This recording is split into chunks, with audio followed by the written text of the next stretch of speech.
Mankind has been battling weeds ever since we first began cultivating the land. Those who don't know much about gardening might say that weeds are ugly but harmless. Well, not so. The term weed means a plant that is not intentionally sown. So even though some weeds may be a little attractive, they just happen to be unwanted in a garden or flower bed. Also, certain weeds like poison ivy, sandbar, and thistle can scratch you or irritate your skin or even cause a bad rash. But perhaps the most important is the fact that if weeds are left unchecked, they will deprive your flowers or your crop of water, light, and soil nutrients. Some weeds can even produce substances that are toxic to your plants. Eventually, weeds will squeeze out what you actually want in your garden. So even though weeds are a natural part of gardening, it doesn't mean we have to accept them. The most common form of weeding is manually pulling the weeds, but that doesn't guarantee a solution.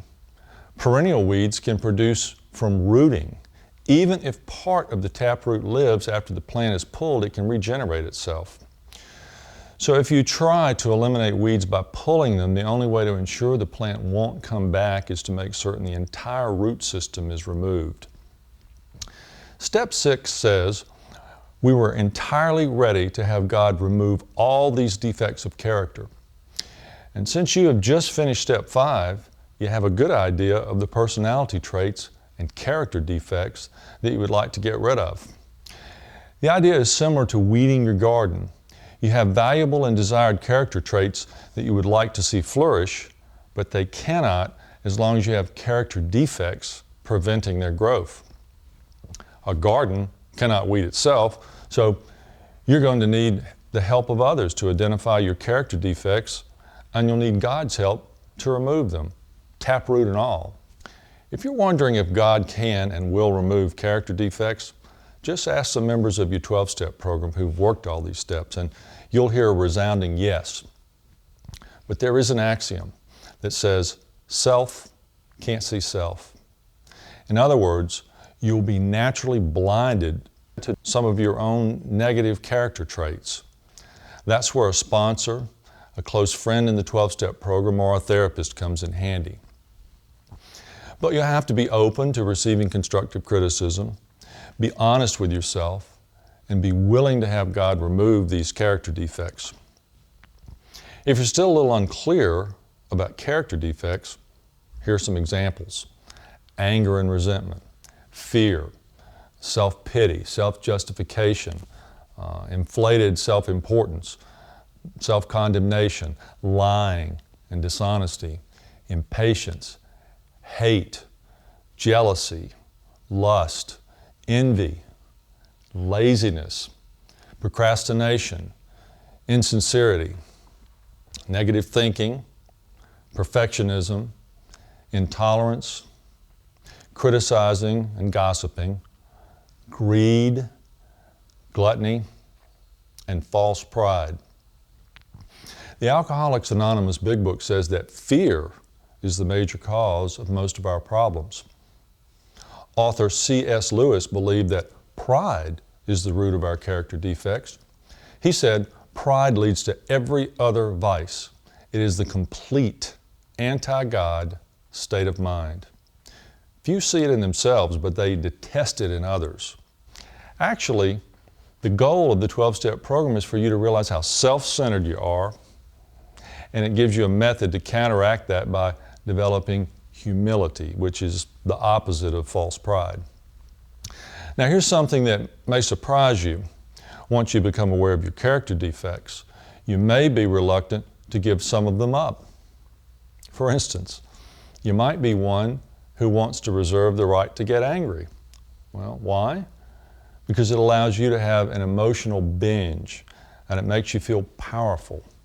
Or maybe you don't want to give up holding on to resentments, because that means you'll have to practice forgiveness. So, with the character defects that you aren't ready to deal with, it would be better to say, I'm not ready to give that up right now, rather than saying, I'll never give that up. The main thing is that you do want to get rid of some of those defects right now, and you are willing to work to get rid of them. It may take months or years for you to begin to see the harm that your character defects are causing to yourself and others. Maybe you didn't think those traits were that bad when you were into your addiction or drinking, but as you accumulate sober time, you start to see how ignoring these negative traits or denying them is a major stumbling block toward your spiritual growth and your peace of mind. So, the quicker you make a decision to give up these character defects, the faster you'll begin to gain some peace and serenity. In the book entitled Drop the Rock by Bill P., Todd W., and Sarah S., there's an allegory that I really like that helps explain the concept of step 6. And it goes like this. Seems there was a group of 12-step members taking a boat ride to this island called Serenity. And it was a really happy bunch of people. Well, as the boat pulled away from the dock, a few members on the boat noticed Mary running down the street trying to catch up with the boat. And one member said, "She's missed the boat." Another said, "Well, maybe not. Come on, Mary, jump in the water, swim, swim. You can make it. You can catch up with us." So Mary jumped into the water and she started to swim for all she was worth, and she swam for quite a while. But then she started to sink. And the members on board were now all aware that Mary was struggling and shouted, "Come on, Mary, don't give up. Drop the rock." And when she heard their encouragement, she swam really hard, but started to sink again. And she was going under for the second time, and she heard the voices shouting to her, "Mary, drop the rock. Let go and drop the rock." It was then that Mary became vaguely aware of something around her neck, but she couldn't quite figure out what it was. One more time she gathered her strength and started swimming with all her might. And for a couple of minutes, it seemed like she was doing quite well, even gaining a little on the boat. But then she felt that heaviness pulling her under again, and she looked up and saw all those people on the boat holding out their hands and hollering for her to keep swimming and shouting, "Don't be an idiot, Mary. Drop the rock." When she started going down for the third time, she realized that this thing around her neck was why she kept sinking. This thing around her neck was the rock that they were all shouting about. Resentments, fear, dishonesty, self-pity, intolerance, and anger were just a few of the things that her rock was made of. "God, help me get rid of this rock right now," she prayed. "Right this minute. Please, God, get rid of it." Mary managed to stay afloat long enough to untangle a few of the strings holding the rock around her neck, and then realizing that she was easing up her load as she did this. Then with another burst of energy, she let go. She tore the other strings off and dropped the rock. When she was free of the rock, she was amazed how easy it was to swim, and she soon just caught up with the boat.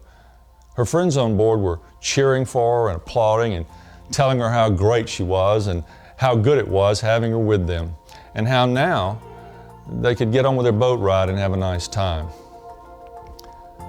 Putting off dealing with character defects restricts your serenity and is literally dangerous because it places you in a more vulnerable position to relapse. So, I recommend that you begin by getting with your sponsor and together update the list of character defects that you learned about yourself in steps 4 and 5.